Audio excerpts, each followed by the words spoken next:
So, want to know what atheism is? Actually, the answer is simpler than you think. You know, when you hear about, history where Europeans go into a new land and they discover people there and they assume those people don't have any religion, so they just, well, whatever religion they have, I guess they think that they're just, empty fields to sow with the seeds of their religion. Never mind what plants are already there. And they're an invasive species, basically, in the new land. And it doesn't... It's what happened to the Native Americans, They were assumed to be atheists. They were assumed to be heathens. And their world was invaded in so many ways, even their religion. It's like, no, you don't have a religion. That's not a religion. You have to have our Jesus for it to be a religion. You're not really... You don't know... spiritual things. You're a heathen until you know the Lord. I'm sorry, it's disgraceful what the people that came to America, to this continent did to the original people. They weren't really original, but they were here a lot longer than we were. So anyway, those are not atheists. People, if you go to a remote village in Africa where they've never seen white people before, or anybody for that matter, except their own village, people of their own, kind, it's not a given that they're atheists. They probably have their own religion, their own gods, their own ideas of how things came to be. And so, no, they're not atheists either. So that's one thing you can rule out right there as what atheists are not. Of course, in those tribal communities, there's probably some non-believers. Even amongst that community, there's probably always going to be somebody who doesn't believe in what the tribe believes. And so those would be atheists in that tribe. But the whole tribe itself is not atheist because they don't believe in Jesus or Muhammad. So anyway, what is an atheist? Well, I never actually went door-to-door knocking, when I was a Christian. I never did the whole witnessing on steroids thing that Christians and even, Christians, but even more so Mormons and Jehovah's Witnesses do. I never did that. But I have known people that have, and I think that people who have gone witnessing would tell you that every human being that they confront at the door is completely different from the next human being. And that's because we're all different. We're all unique human beings. We're all individuals. And if you're religious, you can say that God made every one of us unique. Keeping that in the back of your head, the person who's doing the witnessing will, if they're lucky, be welcomed in. And they will spend time trying to convince the person who doesn't believe that this religion that they have, that this belief system that they have, is the one way, the one answer, the one magical cure for all the bad things in their life. The one way to escape death, the one way to see their loved ones when they die, the one way to not be punished for being born. They will pull out all their stops, everything they have in their arsenal. They will pull out to try to convince this person that's opened the door and been receptive to them. And depending on the person, some people will believe and some people will accept and some people will agree to say the salvation prayer with them and become Christians or Jehovah's Witnesses or Mormons. I don't think Islam's. Why do I confuse those terms? I don't think Muslims go door to door. But anyway, yes. So every individual that they encounter at the door is different. And they have to probably say different things with each person to get them to the point where they're nodding their heads and really listening and taking it in and, letting their belief system be altered. Everyone is different, every human being. And if you're religious, you have to say that God made every one of us different, every one of us unique. Okay, so then there's this one person that the person who's doing the door-to-door doesn't reach. They've tried everything. They've They've given it their best shot. They've pulled out all their heavy guns, and that person doesn't believe, doesn't accept it, doesn't think it's true. You know, you have not been able to convince that person that it's true. So, you know, you, the person who's doing the knocking on the door-to-door, the witnessing, you have to walk away. You failed. You failed to convert that person. You failed to save that person and bring him into the bosom of the family. That person is an atheist because they don't believe. And you have not managed to convince them. And they too have been made a unique human being. If you believe in God, by your God. They have been made by your God to be exactly the way they are. And they did not believe when you gave it your best shot. They did not believe. They still don't believe. Even after you've come and talked to them and done your best job, and you have to leave and walk down to the next house, and they still don't believe. That's an atheist. An atheist is somebody who doesn't believe in God. An atheist is somebody who doesn't believe in God even after you've tried to convert them, because you haven't given them the right answers that they need. And the reason they need those answers is because if you are a religious person and you believe God creates everybody, God made them that way.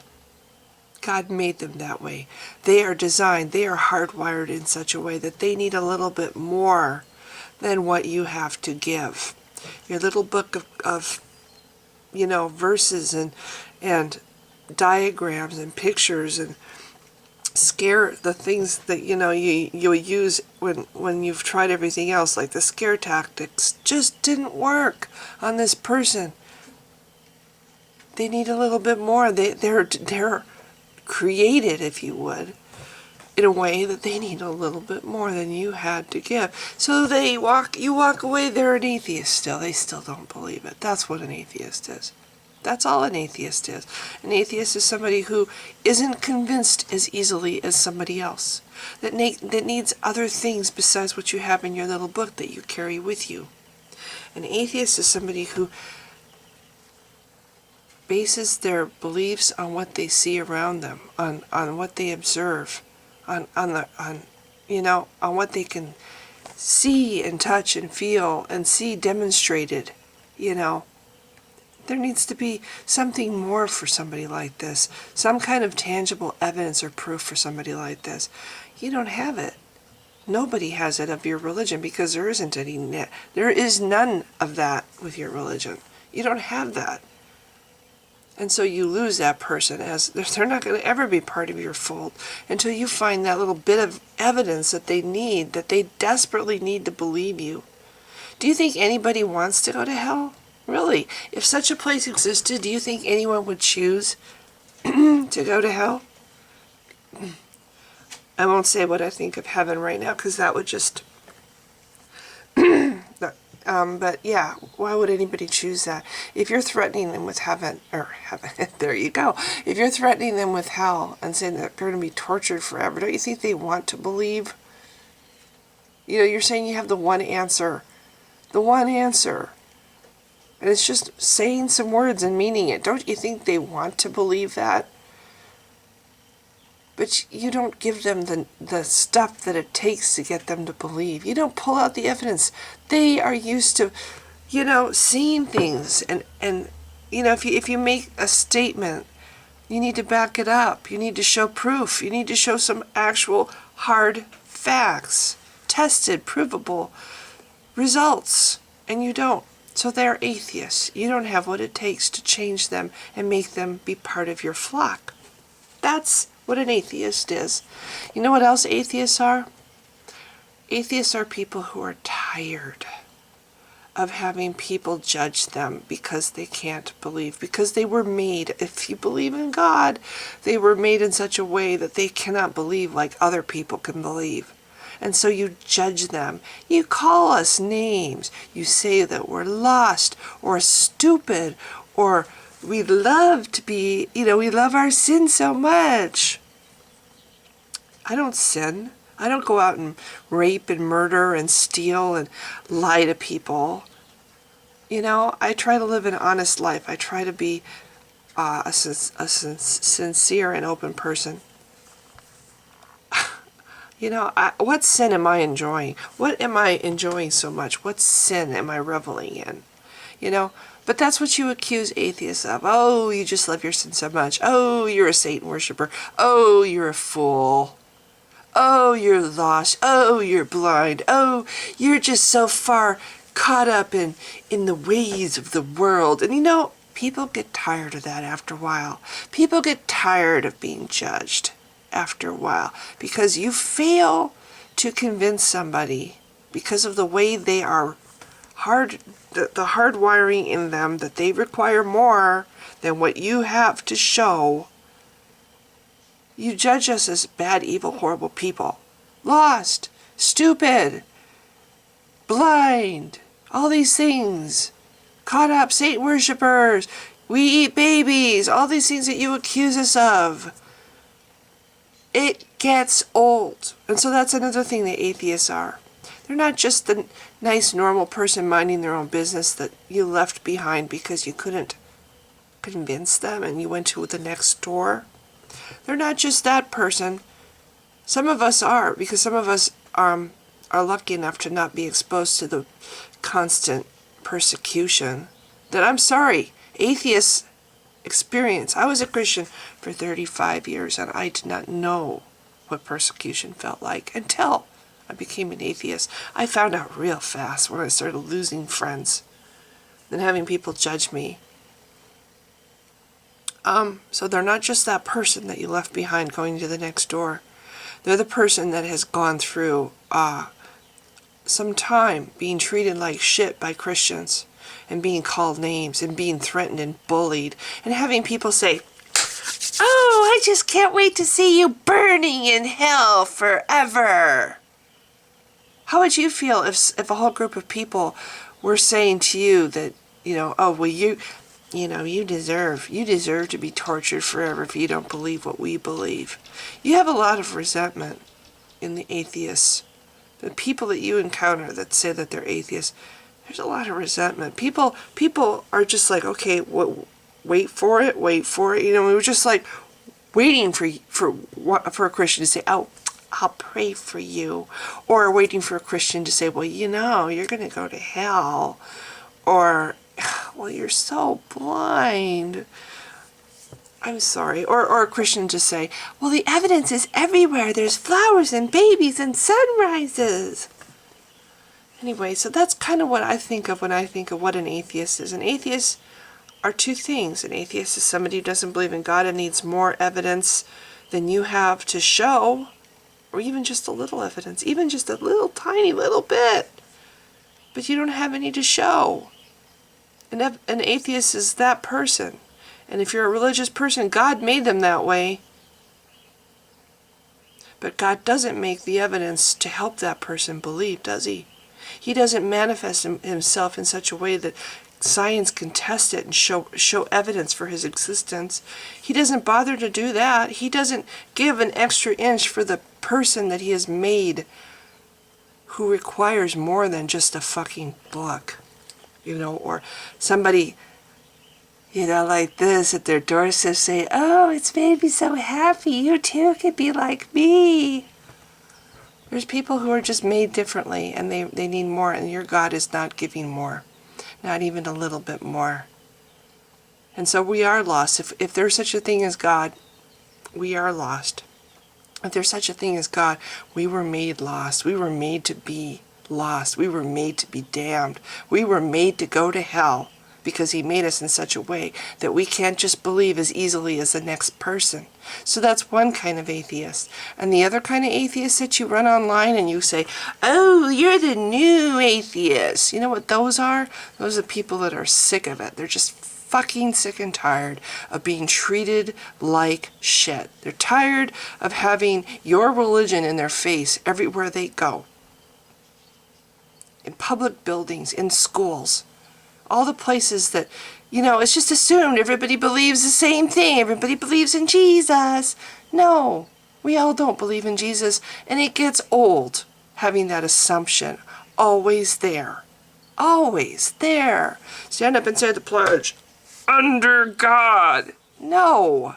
This nation is not founded on Christianity, and the under God bit in the pledge shouldn't be there. Sorry, it doesn't represent everybody in this country. And the pledge for this country should represent everybody in this country. We all love it. We all want the best for this country. The pledge should reflect that, and so should our money. We're tired of seeing your God on our money. We're just tired of having your God shoved in our face, and we're tired of being judged for not being able to believe something because you don't have the stuff to show us what we need to see to believe. We're tired of being called names. We're tired of being judged bad, evil people because we don't believe the same way you do. You want to talk about persecution? Try being an atheist. Seriously. Go a week trying to be an atheist. Start posting online. Go to channels on YouTube or channels on Facebook or Facebook pages and just pretend for a week that you're an atheist and put up posts about what, that you don't believe in God, and just see the kind of responses you get. See how it feels to get those kind of responses. Probably, though, it won't hurt you as much because you're just pretending. It's not personal to you, what you believe. That's the other thing. People's beliefs are personal. Christians get all very upset when when people say they don't believe in God. That's offensive to a Christian. Oh my gosh, it flies in the face of what they believe. It works both ways. It's a two-way street.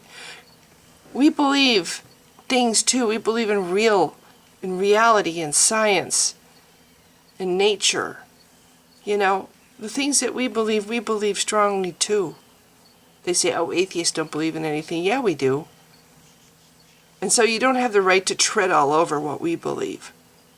We don't think there's a God. That's the only difference between you and me. And look at how atheists can't even run for, you can try to imagine an atheist running for office right now to be president. Would they get it? Would they have a snowball's chance in hell of getting elected? Hell no, because of what Christians think of us, or this constant opinion that we get from Christians about what we are. And yeah, it gets a little old, and we resent it after a while. And that's the second kind of atheist that you see. You see the bitter, angry atheist who's tired of being judged just because they don't think God exists. And you know why we don't think that God exists? If you believe in God, it's because we were made that way. Anyway, so that's my answer to what an atheist is. I don't think it's a big, huge mystery. I don't think it takes diagrams and pictures to show what it is. It's just somebody who doesn't believe in God and somebody who doesn't like being treated like they're just a bad person because they don't believe in God. Always feeling defensive, always feeling like you have to defend just your right to be a good person and have morals and care about other people. I'm sorry, I'm an atheist and I care about other people. I'm an atheist, I don't run around and sin all over the place and cause people harm or have any desire to cause anybody harm. I'm an atheist and I love people and I love my life and I love the world. And I'm not sad and miserable. In fact, you want to see sad and miserable? Go back and check out my videos from 2 years ago. When I was...